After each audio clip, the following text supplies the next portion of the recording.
Okay, here I have an OnAir brand HaloLight, which is an 8-inch LED ring light, USB powered, desktop tripod stand with phone mount, and 10 brightness levels. It also says it has 3 light modes: white, natural, and warm.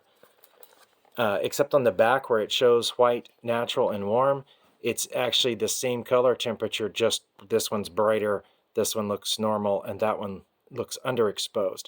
So I think whoever made this little picture right here wasn't sure what color temperature is. Let's open it up and see what's in there. There are some plastic stickers holding the box closed here. We're going to cut those open.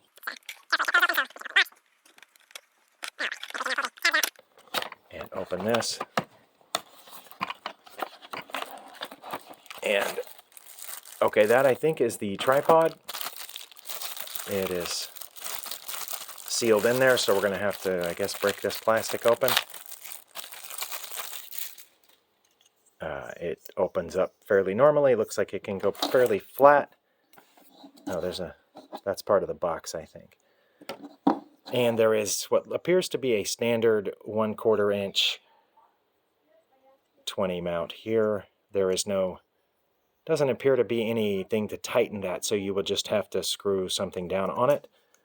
And there also are no, I don't feel any locking places halfway up, so it looks like it has to be flat. I guess, well, there's a little bit of friction, so you could hold it a little higher up as long as there's not much weight on it. But the only place that there was a feel of locking was down here flat. Okay, that is the tripod. Let's set that aside and see what else is in this box. Hopefully it's a ring light. It is, as well as a user manual, which we'll look at later. And in this bubble wrap is what appears to be the 8-inch ring light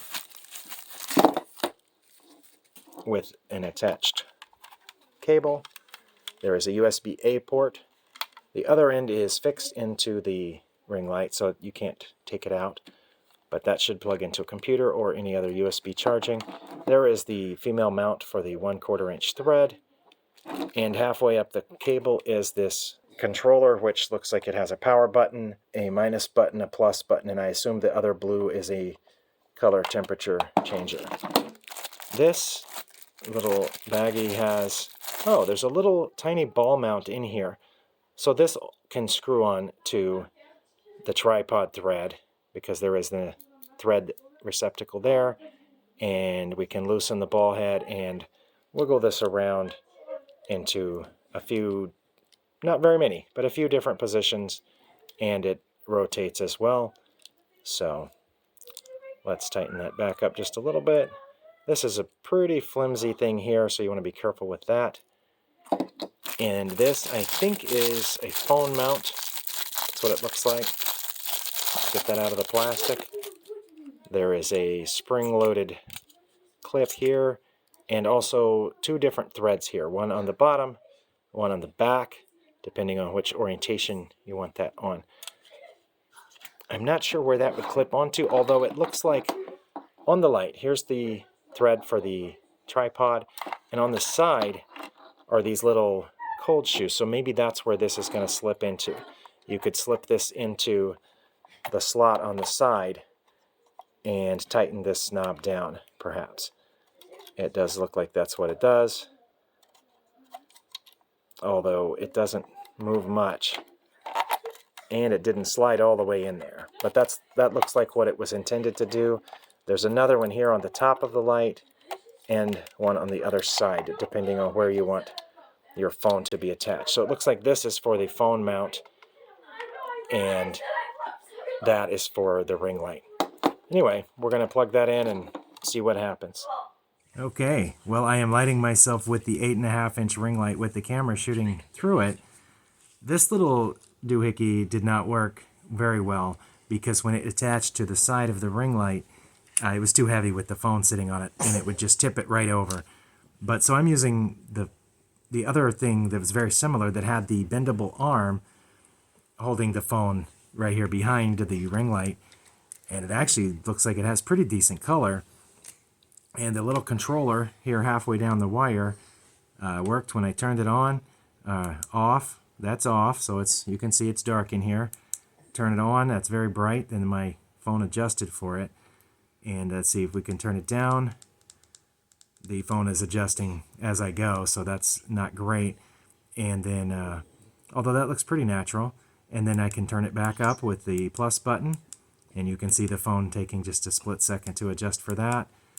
Each time, that's as bright as it goes. Okay, and I assume the other button is for color temperature, so let's change that. It looks like the phone adjusted for that too, but that's very yellow light there, and there's a very blue light, and I guess that's the natural one that's in between. So, but again, the phone is auto-processing and auto-adjusting in between. But the light itself is very bright. I'm about, I would say, more than a foot away from it, looking into my phone's lens. But even at a greater distance, 2 feet. But now you can see the phone is adjusting, and it's showing more of the background.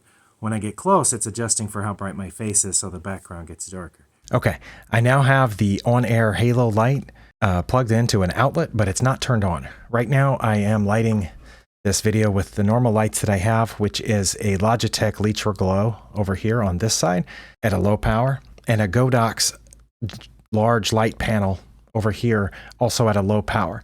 This is how I normally light my videos. So I'm going to turn on the HaloLight, which is an 8-inch LED ring light, which is sitting right here in front of me just to see what difference it makes.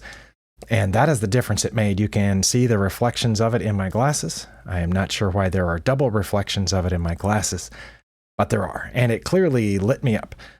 I don't have a place to set it right here. That's why it's right in front of me. I'm going to turn off the Godox, and we're going to lower this ring light to a lower power and see if it definitely is dimming. I'm using the handy remote on the cord. And is that as low as it goes? I think that's as low as it goes. And we're going to brighten it back up using, again, the remote. It's not plugged into my computer. It's plugged into an outlet. Okay, that is as bright as it goes. Now I'm going to pick it up by hand and move it over here. And I'm going to hold it up about where the Godox is. Now, if it were in about this, it's right backed up against the Godox light panel, or Godox. I'm not sure how that's pronounced. So, and it's at full power. And remember, the Godox light panel was at very low power, 15%, if I'm not mistaken. I can't see the back panel from here. Also, I just turned it off. But anyway, it looks like it's providing about the right amount of light. If I raised it up, you can see it's lighting the top of my head more, but shadows on my face. As I lower it down right in front of the panel, it's a pretty decent angle of light, or I could move it over to the side. You can see the shadow behind me here moving as I move this light back and forth. Probably about where the Godox light panel is about the best spot to light these videos. As I get closer, it gets a little brighter. I could obviously adjust the brightness with either the remote or on screen here, the exposure of my camera. I like a little bit of a more distant light, however, especially for one this size. But I mean, I don't know. People do things like this all the time in videos. It's plenty of light, if that's what anyone's wondering. However, I've never heard of this brand before, and I definitely wouldn't have bought it. I don't know how much it costs. I won it in a contest. I think I said that at the beginning. But anyway, held at about the same distance as my Godox light panel, which was at 15%. This looks like it provides enough light. Now, what I'm going to do is turn this off and turn on the Godox light panel, and I'm going to edit that break so you can see the difference. Okay, this is the OnAir HaloLight 8-inch LED ring light right now. And this is the Godox LED light panel at 15% power. I did check. I think the Godox provides more power. And of course, if you turn it up to 100, it's overly bright, as if this ring light was held very close to me. But it's back there, and it's larger. So I think the Godox light panel would be a better investment, depending on how much this ring light costs. If this ring light costs $10 or $12, it might be the thing for you, because that Godox light panel, I want to say I paid $70 or $80 for it, which still isn't a lot as video lights go. It was just within my budget of under $100 for a main light there. And it's been working really well for me. Even though there is darkness in the corners of these shots, most of the videos that I make, my primary channel is a chest channel. I usually have this cropped in a little closer, just right here around my face. little circle around my face, and so that's plenty of light. And then this panel light over here keeps a little shadow off of this side of my face. As you can see, it adds there to take away the shadow. That's the only reason I got that light, which was also, it was on sale when I bought it, but I want to say it was about $55 or $60. It's quite a bit smaller, but it's also at a low power. It can go brighter as well. In fact, I'll just do that with a little button on the back of it. It has plenty of light, and it's also at arm's length.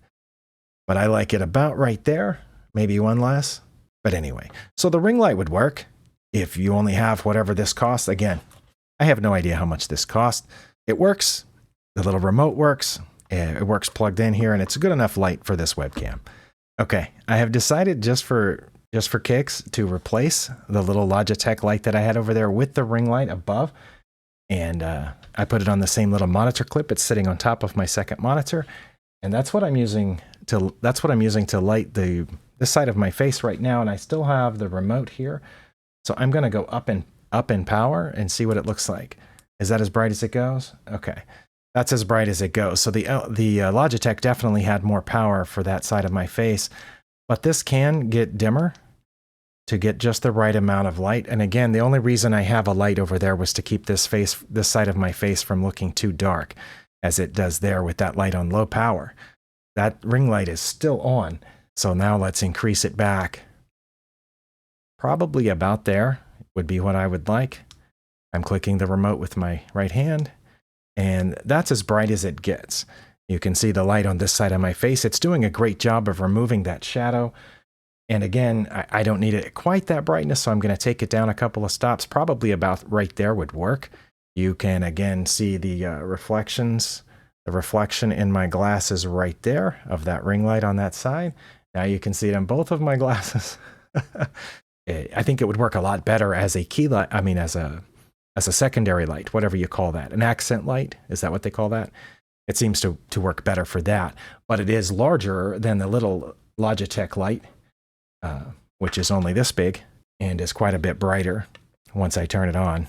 This little tiny light here, which cost about $60, is quite a bit more powerful than that ring light. But the ring light does the trick for an accent light as long as it's about 2.5 to 3 feet away, just out of camera, lighting the shadowed side of your face. Hope you enjoyed this review. I'll have some others coming out before too long.